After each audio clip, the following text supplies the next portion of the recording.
যুদ্ধবিরতির মধ্যেও গাজায় চলছে হত্যাযজ্ঞ।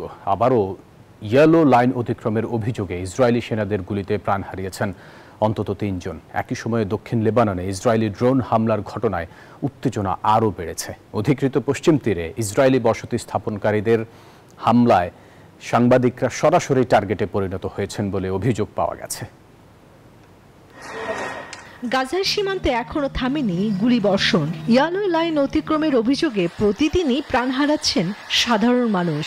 কেন্দ্রীয় বুরিস এবং দক্ষিণ খান ইউনুস এলাকায় বেশ কয়েকজন হতাহত হয়েছেন। এদিকে দক্ষিণ লেবাননে আল শিয়াবার শহরের কাছে একটি গাড়িকে লক্ষ্য করে ইসরায়েলি হামলা চালায়। এতে অন্তত 2 জন নিহত হয়েছে বলে নিশ্চিত করেছে লেবাননের স্বাস্থ্য মন্ত্রণালয়।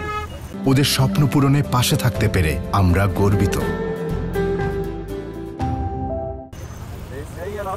অধিকৃত পশ্চিম তীরে পরিস্থিতি আরও উদ্বেগজনক হয়ে উঠেছে। লাবলুজের দক্ষিণ ইসরায়েলি বসতি স্থাপনকারীদের হামলায় সাংবাদিকরা সরাসরি টার্গেটে পরিণত হয়েছেন। বসতি স্থাপনকারীরা ফিলিস্তিনি কৃষকদের প্রধান জীবিকার উৎস জলপাই বাগানে আগুন দিয়েছে। এছাড়া লাবলুজের কাছে বেইটা গ্রামে সাংবাদিক, কৃষক এবং অধিকার কর্মীদের উপর সংঘবদ্ধভাবে হামলা চালিয়েছে অবৈধ দখলদারেরা।